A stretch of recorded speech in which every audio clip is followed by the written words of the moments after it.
We got a there we go. Ah, Bretigne Shaffer. There you are. We're on air. Yay! It's nice to see you. It's been many years. It has. Way too many years. Yes. Yeah, Yes. yeah, but yet you're still the artist, which is just awesome. You're always awesome as an artist. So it's nice to see this wonderful work you're doing. Is this your first book? It's not my first book. It's my first graphic novel, and I have to say I'm not the only artist here. I did the first episode and didn't have time to do the graphics. Really are sort of the most labor-intensive part of this, and so I hired some artists to do the rest of it. So it's a collaboration. I wrote it and then did some of the artwork and had other artists help out. Well, and it's self-published because it's yes. the most decent way to go about it. Tell us the name, and we're going to put the link in the Hangout results. It's Urban Yogini, a superhero who can't use violence. And I did send you the link, right? The Amazon link. Yeah. Excellent, because I don't have that off the top of my head. There's also a website, urban-yogini.com, and that'll just take you to the. Doesn't give you much more than just having the link anyway. But this is it, and I'll just sort of show you some of the. This is what it looks like. It's little pictures and words, and yeah, that's it. You know, it's all in color, which is there was some point at which it was just unaffordable to do this kind of work. It was prohibitive. It was so I did crazy comparison about 6 years ago. I wrote a teeny tiny little book called Why Mommy Loves the State, also illustrated.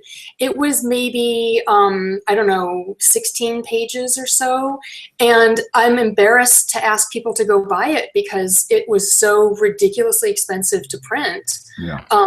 I think for that, itty bitty little teeny tiny thing, which should have cost $5, I think the minimum I could get away with charging was like $17, and I just it was ridiculous. So yeah, at some point that turned over, and I mean, this is crazy. It's ridiculous that you can print. This is a 90-page book, 90-page full color, and it's still not cheap, but it's selling at Amazon for $19.99. So that's absurd. Actually, that is absurd. What would you do? There's plenty of other things to talk about, but I'm just going to on the subject. What happened to color printing that it became so cheap? I have no idea. That's maybe that's the topic for an article for you to dig into. I don't know. Maybe. I really don't know. I mean, it was the ink, and did ink prices come down? Was it just, super competition because everybody's self-publishing now? I have no idea. I really don't know. Well, that's extraordinary because I remember when self-publishing like this was even possible, that you could go down and get to go to your printer house and get something like this done. To get a few pages in color was just preposterous, and it always struck me as like I couldn't understand how regular publishers could begin to afford it, given that. But now, everybody has it. Yeah, right. It's a good question. I wonder. It's recent. It's in the last few years, and I don't know. But it's I'd love to know what happened, what changed. Well, and again, speaking from a technological point of view, I'm sure the book is gigantic as a digital file. It's huge. It's the file that I sent in. I think it was 120 megabytes. And then I condensed it down to send out. The one that I sent you was like, what was it, like 10 meg or something? It wasn't. It was tiny by comparison, but yeah, it was huge. It's a massive file, and good, because that means that the quality is all in there. How did you end up getting it? Did you have to scan it first, draw it, and then scan it?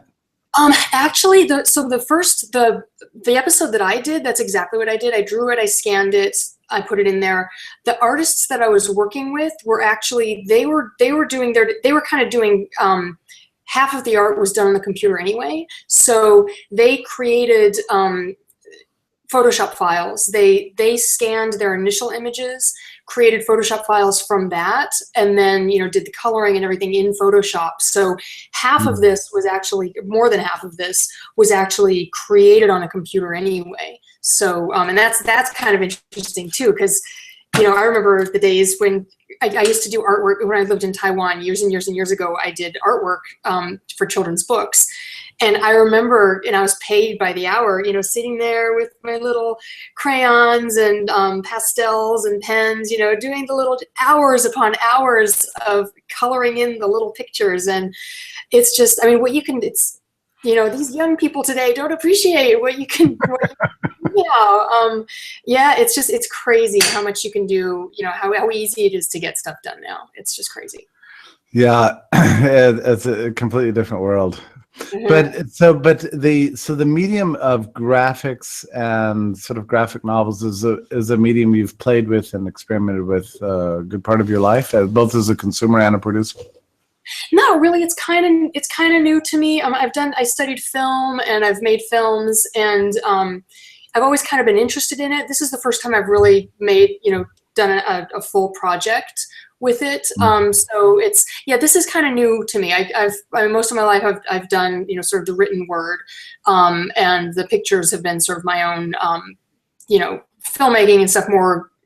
I haven't actually made a living at it. So this is the first time I've actually, you know, produced something in the visual arts that's like, you know, for the world to see. What was it like when you got your first copy in the mail? Oh my God, it was so cool. It was amazing because actually, this took so long to make. It's just, it's, you know, with all this talk about how fast you can get things done, you know, you still have to do the work. And, you know, between me and the other artists and our schedules and everything, it just, what I thought would happen in 1 year ended up taking closer to 3 years. So and I finally just said, look, let's just get this done so it can be out by Christmas. Let's, you know, I'd like to have people to be able to buy it and stick it in stockings and that kind of thing. So, so they did it, you know, thanks to my artists. They did it, they got it done. It's just amazing to get something completed, you know, something that you've been working on for so long, and, you know, you see all the little pieces, and it can be frustrating when you're looking at the little pieces and you don't see it all come together. And then when you finally see it all in one piece, it's like, oh my God. So even if nobody else likes this, even if it's, you know, everybody hates it and thinks it's terrible, just that going through that process of, you know, putting all the little pieces together, watching everything come together, and then finally holding it in your hands, it's like, yay, it's cool. It's a nice feeling. I'm sure your family is just going nuts for it, which isn't the point, but yeah. Well, my son is, and there are parts I don't. It's hard because he's actually, I think he's really proud of me. We were at his, he goes to a Montessori school, and we were at the parent teacher meeting, and his teacher, who's lovely, wonderful teacher, was talking about, you know, what read aloud books they wanted to have for the classroom, and he said, my mommy just made, it's like a day after we got the proof, my mommy just made a comic book, and I think we could bring that in and have that be the reader. And I kind of had to talk him down because there's violence in it. I mean, it's not for kids. It's there's police violence. I mean, she's the heroine, is nonviolent, but she's combating a violent world. So there's police violence, there's war, there's some pretty disturbing war images. So I've had to sort of battle, you know, on the one hand, I'm really happy that he's interested in it, but I kind of, it's like, I just don't want you to see this yet. It's a little disturbing. A little too soon. Tell me about the graphic novel format, because I'm intrigued by the whole thing. I've never been a consumer of it. And yet, there's a huge market out there that's interested in this, and from a just a pure sort of cultural novel point of view, this is a gigantically important sort of medium, isn't it? I think it is. One of the books that kind of got me interested in it was Mouse, which I don't know if you've read that. It's the 2-part. I should have it sitting here, but it's the graphic novel version of the Holocaust, and it's written by a guy whose father was in Auschwitz, and he tells the story. He makes you know, the victims into mice, and the Nazis are cats, And so he turns it into this, what could be just a very sort of clever, kitschy, it could go the wrong way very easily. And it's just brilliant. There's something about, I don't know, there's something about transforming a really serious topic into something that looks childlike and simple, that really kind of allows it to hit home in a way that sometimes just the written word doesn't. And certainly just the retelling of the facts themselves, it's hard to sort of keep it fresh and keep it alive when you're just with the facts. But when you can somehow, what he did with that, I don't know his secret, but what he did in turning that, the story of his father's, life survival essentially into, what looks like a cartoon was just brilliant. I mean, it's so effective and it's shattering. I mean, it's, so it can be a very powerful medium. Yeah. Well, give some other examples of famous stories that are part of our culture that began as in their canonical versions as graphic novels. I was going to say Persepolis, which is by I'm going to mispronounce her name, Marjane. I'm not going to even going to attempt to say her name. She's Iranian, and she wrote. This is not part of our white culture. This is a little lesser known. She wrote about growing up in Iran and living through the revolution, and again taking a very serious topic and making it look like a comic book. Other things that. Well, there's V, right? V is a big one. The Watchmen. Yeah. And then there's just the standard comic books, Superman, Batman, all that stuff. And Jessica Jones, which I just finished, which is I haven't. Brittany. I mean, I know. I've heard. I need to see it because David Tennant's in it, and he's I love David Tennant, so I have to see that. I thought it was just so awesome. I was very disappointed because I wrote a big article about Jessica Jones. I've seen it though. Yeah, and it just, the article didn't take off, and I'm realizing now that it's such a niche, you got to figure like, okay, at best 1% of the people who watch a Netflix show are going to be reading your article about it. But I was disappointed it didn't have a bigger circulation. I will read it after I see it because I can't tolerate spoilers. I know. This is a big problem. Right here. Yeah. Well, maybe that's what everyone else is thinking too. Maybe everyone else has it bookmarked, and they're going to go back and read it as soon as they've seen it because that's a big deal. Yeah. But yeah, it is kind of. It's kind of a subculture, but it's also. I feel like the whole graphic novel world. So many people grew up with comic books, and now the generations that we have movies, that those movies are based on these old comic book heroes. And it's a huge part of the culture of the sort of our mythology that everyone sort of lives by. And I feel like that's sort of the place you want to go if you want to influence people. If you want to change people's minds, you have to go into the mythology. You can't, again, just talking facts and reason and trying to get people to see reason where you think they don't. You got to go into the mythology. So I feel like there's so much on so many different levels, from comic books to graphic novels to obscure things that nobody reads. It definitely has an impact. The graphic novel, it's a 20th century medium for a reason. I guess. No. Can I run out and get a book and bring it back to you really quickly? I'll be right back.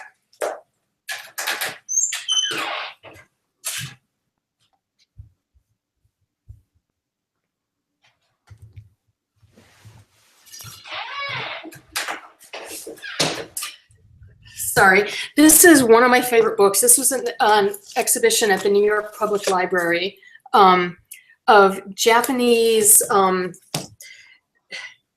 lot of it is woodblock art, but it's here. I'll just show you pictures. It's old Japanese picture stories, I guess. Uh-huh. There's some of it, and some of this is from the 30s, and so some of it is from the 20th century, but some of it goes back a lot longer than that. This is from 1760, 1849. So the idea of combining words and pictures has been around for a long time. I think in the 20th century, maybe it became more popularized. Maybe it's something that people, that ordinary people did rather than sort of connoisseurs. But the idea has been around for a long time. And I was just a little thesis I was playing around with my mind the other day, and I don't know if there's any validity to it. And it's something I think you can really speak to because of the topic you're addressing here, which is the topic of human liberty and the need for a heroic individual to kind of hold out some sort of ideal, even against the prevailing political trends of our time. Is that a 20th century idea? I mean, I guess there's a sense in which Greek mythology does the same thing, but the hero, the sort of individual hero. I'm probably the wrong person to ask.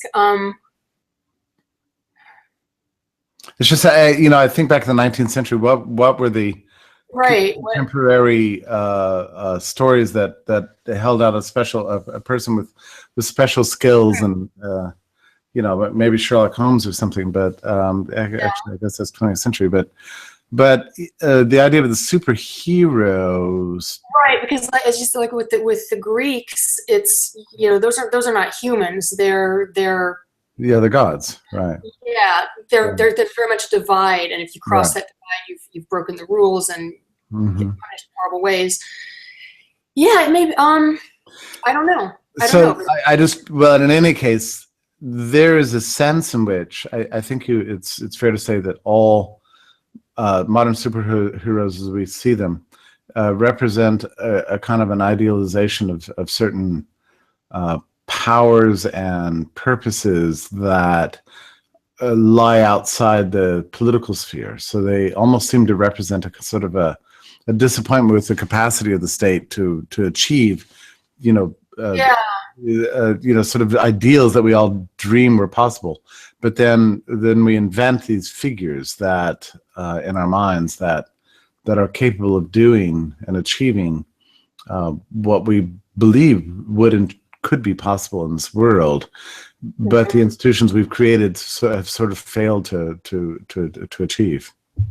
I think you could look at it that way, or the complete opposite of that, which is that, I mean, I think to some extent, I mean, you certainly saw this with the Superman TV show, that what probably started out as what you're talking about got twisted into a message of the superhero representing the state and being sort of a mascot for the state. I think you're probably right that it comes more from a need to be able to sort of to feel like, I mean, so much of it, especially with little boys, is they want to identify with the superhero. They want to be that superhero. They want to have those powers. And I think so much of that comes from this need to not to have someone else protect you and take care of you, but to be able to do it yourself and to be able to have those powers, whichever powers they are, but that it is sort of very, I think in most of the superhero literature, it's not expressly anti-state, but it's definitely there's definitely a pro-individual. There's it's holding up this ideal that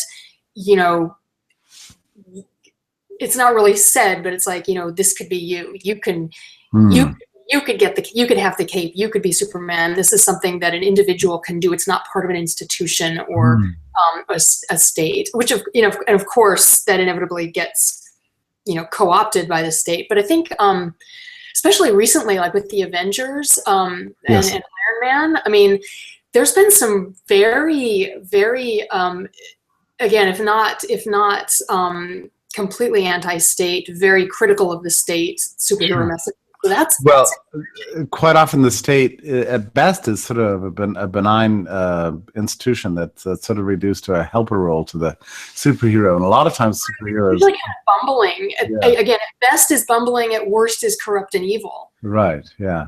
I mean, that's certainly true. Yeah, and Jessica Jones is sort of the benign element, but... Don't tell me. Oh, sorry. I know, la la la la la. No spoilers. Well, tell me about your character. She's a yoga instructor.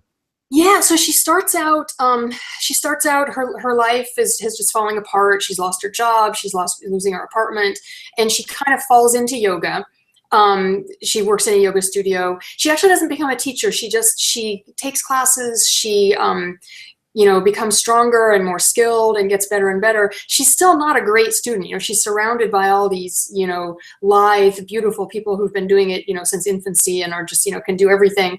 And she's just kind of new to it. But somehow, through the magical powers of superpowerdom, she is gifted with this goddess persona, a superheroine who she can now become because of practicing yoga and becoming strong and getting in touch with this superheroine.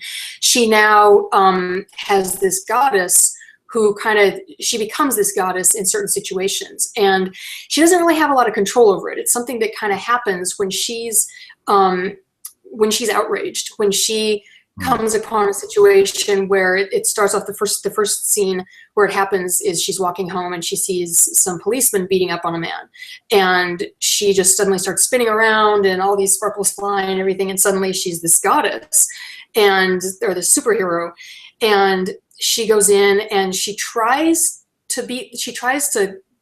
this super strength. She tries to clang the policemen together, and she can't. She physically can't harm them. She can lift them up, and she carries them up to a windowsill. She can move them around. She can't harm them, and then she has no idea what's going on. She goes back to her apartment, and there's a character. There's a Zen master cat, and he is sort of her guide. He kind of understands what's going on, kind of doesn't. He's got a few clues, and he says, well, your pranic force has been unleashed. You now have these powers.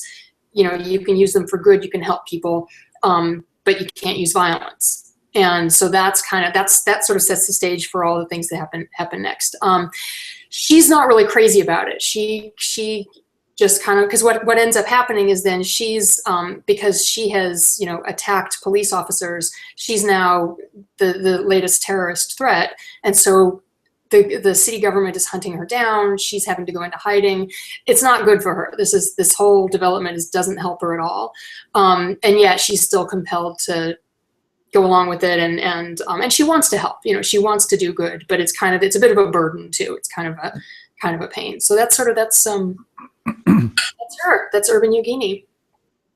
And so there is a kind of libertarianism to it, but it's not quite, you would say, overt. I mean, you're not Right. preaching about it.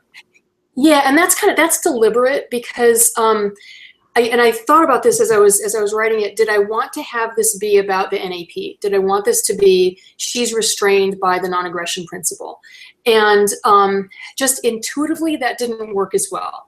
And partly because I don't want this to be for a libertarian audience. Right. Of course, I hope libertarians appreciate it, but my whole goal is really to reach people who have a commitment to peace at some level, or have a commitment to nonviolence at some level, and to get them to start questioning, where in their lives are they actually very supportive of violence. So in this world, again, it's not the NAP. It's ahimsa, which is a Vedic term, which basically means non-harming. She can intervene. She can use physical force. She just can't hurt. She can't harm. So the whole idea is not to present a clean-cut sort of libertarian parable.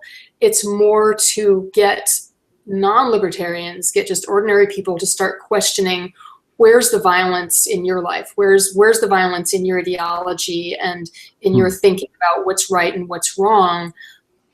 Where is there maybe some contradictions there, or some violence that you haven't really acknowledged? And that comes up in this issue as well. So is this perspective a consequence of your own intellectual development over the years? I mean, Brittany, you come from a kind of an aristocratic ideological lineage in a way, you know. I Yeah. mean, you know, your father was, you know, hanging out with some of the greats, you know, back in the Yeah. 1960s, Yeah. from Carl Hess to Murray Rothbard, and even Robert, who's his name of the Freedom School, Bubble Fave. Bob LaFave.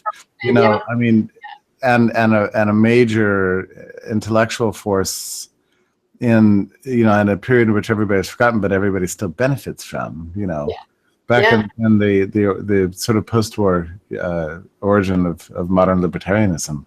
So this is a perspective you were, I don't know, if you feel like you were raised within it, or is it just a... Yeah, definitely. I mean, I feel like, and I think, I mean, I don't know what other people who, so many libertarians who I meet were not raised in it. They came to it themselves.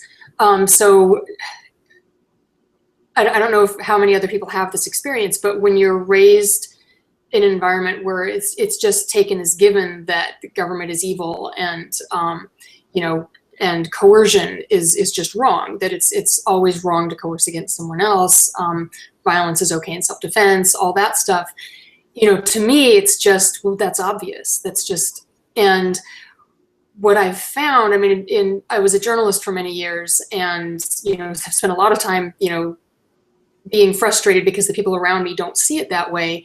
And what I've sort of come to realize is that a lot of things that I take for granted, or that I think are just obvious, aren't obvious to the vast majority of people.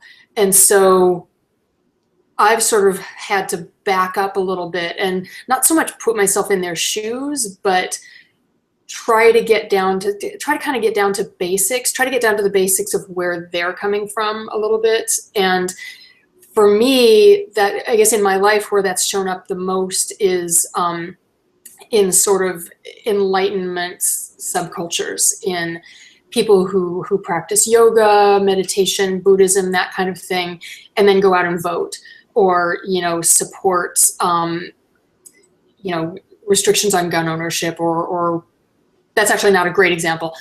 You know, support all kinds of restrictions on other people's lives. Yeah. And, you know, it just kind of drives me nuts that they don't see the conflict there. And so you know, having spent my whole life, you know,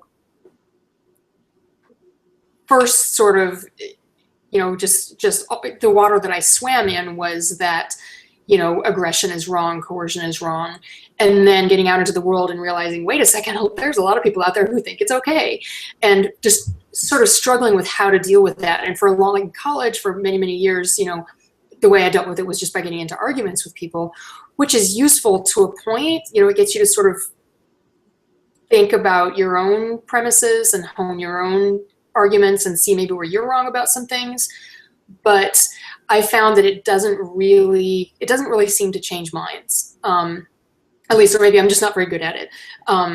So yeah, I've kind of come to a place where I just want to come at it from different angles. I want to sort of get at the same truths, you know, the truths that I've been trying to get across for a long, long time, from very different angles. That's... Well, you know, part of this intrigues me about libertarianism in a way. I mean, because you're talking about a lot of ideas. You're talking about a big worldview. I mean, you know, this is vast. You know, this extension from politics down to, you know, personal morality. I mean, it's and to be able to seamlessly make that connection is quite remarkable, because. And maybe you find this is true, but, you know, quite often people do separate personal ethics from their political point of view. You know, it's not, there's no necessary connection in people's minds, you know? But I don't know if that's just laziness. I don't know if that's just that I don't know if anyone does that deliberately. Right. Yeah, I don't know either, but it's fascinating to me to hear you talk, because it quite often people think about libertarianism as being this aggressive sort of perspective on, maybe dogmatic perspective on politics. But in your rendering, it really comes down to, what you as an individual are willing to do, and whether that's the right thing to do or not. And if it's wrong for you as an individual, it's wrong for us to do as a community. Mm-hmm. And that's fascinating because, like your graphic novel takes it all the way down to that individual level. It's ultimately about how we choose to live our lives. Yeah, and I also think that's kind of the most effective. It's the most effective way of reaching people too, is when you talk on an individual level. When you're, when you create a story that someone can relate to, or a situation that someone can relate to, rather than do you support this policy or that policy? Because I think you're right. I think people do make a separation when non-libertarians think about policy. They're not thinking about the mechanisms of the policy so much. I think they're thinking of the end result, and it's never the end result. It's the stated result, the stated goal. And it's like, oh yeah, I'm all for ending poverty. I'm all for, ending homelessness, as if that's what the policy actually is, as if that's what, without thinking about the mechanics, or even possibly the ways in which implementing those mechanics will achieve the opposite of the stated goal. It's all about, there is a disconnect. There's a disconnect between, the actual actions and the fantasy. It is a fantasy.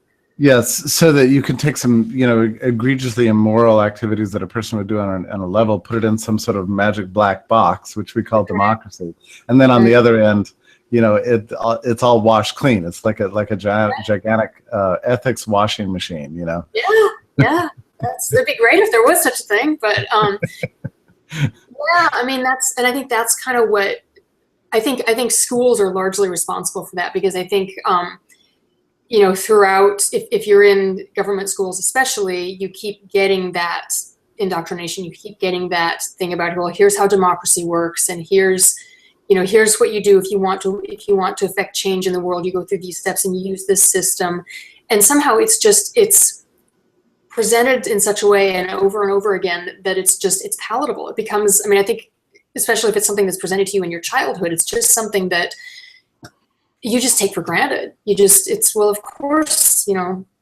this machine is fine, and it's just a question of what results do you want to come out at the other end of it. You don't ever look inside the machine and see what it's really doing. Right, and the first thing that comes to mind as you're talking is watching the Republican debate the other night, which I'm sure you did not watch. And congratulations. I've been ignoring it. Oh, I have this. Did I tell you about my wonderful app? There's this fantastic app where you can block. It's not perfect. It's called, I think it's called I Haven't Got Time for the Pain, PAIGN. And you can block all campaign-related tweets and posts, and it's beautiful. It's a beautiful thing, and I really recommend it. It's not perfect. I get emails from Bernie Sanders, and I've been writing back to him, but I have not. All I know is that I'll see these posts on Facebook from my friends outraged at the latest thing Donald Trump said, but I have no idea what it was, because so I'm sort of hearing I'm seeing the after effects of this come flinging around, but that's the right thing. That's the right thing. I feel like I'm entitled to indulge myself this year, because I've systematically avoided politics for 10 years. I've not paid any attention to it. So I felt like I was overdue for it. Even when Ron Paul was running, you avoided. You didn't. Completely. In fact, there was aspects of it. Yeah, just completely, and because there were aspects of it that were tragic of that entire experience in my mind, and I couldn't watch it for that reason. Because I could see the future. I knew there would be a miniature bubble in and people that thought that the solution to all of our problems was to get the right man elected. I knew that couldn't get elected, and then I knew people would get demoralized and drop out and turn against libertarianism, and that 4 years later there would be a massive recession. And I saw it all, so I just didn't. Like, I don't want to be there. I didn't, and Ron's too good a friend. I hated to. It was painful. It's like, I'm sure. Yeah. Painful. Yeah. But now I can watch it with now it can be sort of distant entertainment. Distant entertainment. And yet I think it's fascinating the way you sort of rendered the whole problem as ultimately a personal problem. It's really about, in the end, what are you willing to do as an individual? How many unethical things are you willing to tolerate in your life, or are you going to commit yourself to a systematic sort of personal ethics of doing what's right? And I think I think ultimately, this is a big idea, but I think there's something really powerful about it. In fact, it reminds me, as you were talking, I was thinking about a book that continues to sort of, be a sort of foundational text for all of us, which is The Law by Friedrich Bastiat. Mm-hmm. Which is the first book I ever read that sort of made that link between, morality as an individual and morality as a social order. Mm-hmm. And sort of spells it out, and that's the shock. It's a shocking moment when you see that. Yeah, and it's also. Oh, sorry, I missed the last bit of what you said. Oh, just that it once you see that, everything changes.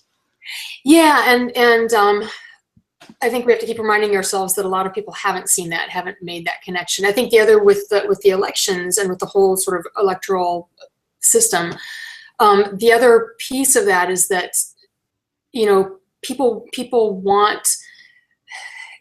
They want to believe in fairy tales. They want to believe in this magical person, this savior who's going to come and make everything better for them. And, and to me, it's really interesting. I know you've written about Uber. It's really interesting to see, all this attention, all this energy and time and money going on to, let's get the right person who's going to come and fix everything through the political process, versus these other people on the other side who are, coming up with ways of winding around the system and, finding real solutions. I mean, just something like Uber has created so much value for people who use it, for people who are working for Uber, who are drivers. And it just, by effectively smashing to some extent the effect of the state in establishing taxi monopolies. And that's something, people have been talking about how we need to, how messed up the taxi monopoly system is for years and years and years. And it didn't change because people talked about it or because the right person got elected to office. It changed because somebody went out and found a way to route around the mess that the state had created. So to me, it's interesting to see this dichotomy between people who want a political savior, a political genie to come, and despite the fact that the last time and the time before that and the time before that and the time before that, it didn't get they didn't make it any better. They didn't change things. That just somehow they managed to block that out and say, well, this time it's going to work. This time somebody's going to come. It'll be the perfect candidate, and they're going to fix everything. Versus this whole other world where people are coming up with solutions on their own, where they're actually creating something, and it takes a lot more work. I think it takes a lot more. It takes a lot more creativity and initiative. But it's getting back to that whole thing of seeing the world in individual terms, or as yourself being an actor on the world versus someone who's just going to hand their power over to somebody else and say, just fix it. I don't care what you do. Just there's an abdication of responsibility there. Well, and the other thing that's awesome about the kind of change you're talking about is that it's organic to the social order, and therefore has a greater chance of becoming a permanent part of the way the world functions. I mean, the big problem with political change is that even if you're successful, you've also created so many enemies through your political victories that there's a real chance for blowback in the other direction. So it's not that you just have to fight once, twice, 10 times, get your way. You have to keep fighting forever to maintain the victories that you have. Whereas this sort of backdoor reform efforts that extend out of people's actual choices have seemed to have a greater chance of being sticky, in a social sense. Yeah. Well, they're not imposed from above, and when you impose things from above, you also don't, you don't have to take into account how that's going to affect everybody all the way on the way down. And of course, there's always going to be resistance on the way down. Right. Whereas if something starts from the bottom, it's not just sort of blindly thrown out there. And yes, it's disrupting things. I think it's good that it's disrupting things, but it's not. I don't know, what's the difference? It's when you're imposing something from above and just declaring that it's going to have XYZ result, without knowing how it's going to impact things in between or at the bottom. It's always doomed to failure. And, it's what we see over and over and over again. And yet people still want to do that. I don't know. I think a lot of it is just laziness. I think it's just, well, I don't know what else to do. So I'm going to vote for somebody to impose this top-down change that, well, yeah, if I look closely, I have to admit it's not going to work, but I don't know what else to do. Right.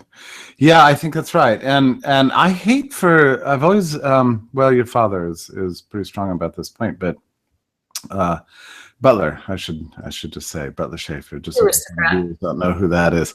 But has always been. Did you see him? Did you see him in the book? He's in there. No, is that right? Yeah. That's awesome. Does he like the book, by the way? He hasn't read it yet. This is the only one I've seen. This is the proof copy. Okay. I've ordered actual copies for myself and for some other people, and they're just getting shipped out now. So he hasn't seen it yet. Some of the other people who I had an Indiegogo campaign, and I sold characters. I told people if they donated $100 or more, they could have a character named after them. And so there are several characters in here that people who ponied up. They get characters after them. They haven't seen those yet. They haven't seen them yet because it's literally just coming off the presses now. Well, listen, Ben, we veered way off into other subjects. But let's just think about this for a second. I think, in a way, there's nothing else like this. This is the first graphic novel that takes these themes from this ideological perspective and renders it in a story that's also focused on a woman character. So people should get it in time for Christmas, right? Well, I mean, it's not a whole lot of time, but I think probably there is still time. There is still time. There is still time. I haven't done most of my Christmas shopping yet, so unless you're one of those fanatics who does it all at the beginning of the month, and I don't know. There's still time. Order them now. The link that Jeff's going to provide, and or you can go to urban-yogini.com. But again, it'll take you to the same place. There's still time, and it's a great Christmas gift, especially if there's someone in your life who is not quite seeing the world the way that you'd like them to. And maybe this is a way in that's not dogmatic. It's not hitting them over the head. It's not economics in one lesson, although that's brilliant too, and that's in the book as well. It's a great Christmas gift. Buy it. Well, the other thing that's really cool about it is, as we opened with, from a technological point of view, something like this would have been completely unaffordable 10 years ago, 5 years ago. And not just unaffordable, but 10 years ago would have been impossible. 5 years ago, unaffordable. Now you've got this gigantic full color book, hand drawn. On sort of non-aggression themes for as you say $20. So I hope it really catches on, and I think it and the first buyer should be libertarians, because this is your book. This is the book for you. It's about your aesthetics, your ethics, your personal morality applied in a format that's particularly compelling. And as you say, probably you're going to reach more people than Eugenbaum and Buwerk, ever did with his Capital treatise. So if only because you can't pronounce the name. Yes, I'd say this is the book for libertarians to buy in bulk and hand out to all their friends. That's what book this is. Well, I think it's just awesome. But now you're working on your second one yet? Have you? Oh, before we go there, tell me before we complete, because I do want to know this. Where did this character come from in your mind? Oh God. So the first time I remember thinking about it was watching. I think it was Batman Begins. It was one of the newer Batman movies, which are fantastic. And just having this thought that, because there's a little bit of the going against the state there. There's a little bit of, the police are the bad guys and, in the parts where they're corrupt. And just thinking, God, in the real world, a lot of times, the state is the bad guy. War, police corruption, police abuse, all this stuff that's going on. What if there should be a superhero who's going after the real bad guys, not the petty criminals, not the people who are, yes, legitimate criminals, but when you compare them to the damage the government does, they're minor. There should be a superhero who goes after the state. That's how the idea came up. And then I honestly don't remember when or how I decided that it was going to be a woman, that it was going to have to do with yoga. I think the ahimsa thing, because the ahimsa thing has been something that's been in my head for a long time, because it's so frustrating, being around people who are all about ahimsa, but also all about the state. And it's just like, how do you not see? So it just kind of, it really kind of, from that point, it kind of evolved organically. In some ways it sort of wrote itself. And I don't remember, how those other decisions were made. I just think it's awesome. It's funny. There's certain things that, we all are given certain talents and certain skills and certain, sort of mental, imaginative capacities. But, while I'm a specialist in prose, I always have been. That's all I've ever done is write sentences, and I'm okay at it. I'm pretty good. But a story, like you're telling, has never once occurred to me, nor a tune.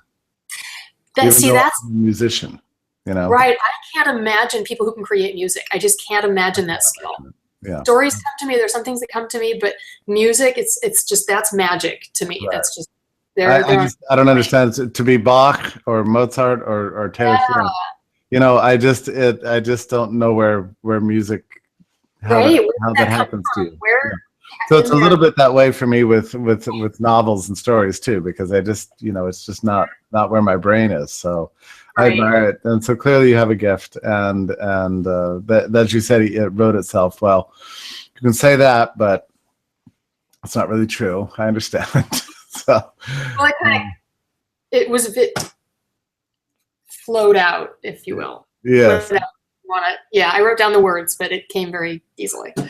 Well, thank you for sharing your gift with the world. I'm excited about it. I hope that everybody, and I'm going to share this video on my Facebook page, and with a link too, because I'm excited for you, and I'm excited for the world. And who knows, Brittany? This may be the book. It may not be the book, but I think it's going to touch lives and make the world a better place. So thank you for putting your heart and soul into it. And it's wonderful to catch up with you again. It's wonderful. Yeah, it's great to talk to you after so long. Yes. Thank you. All the best to you, my friend. Okay, you too. Bye-bye.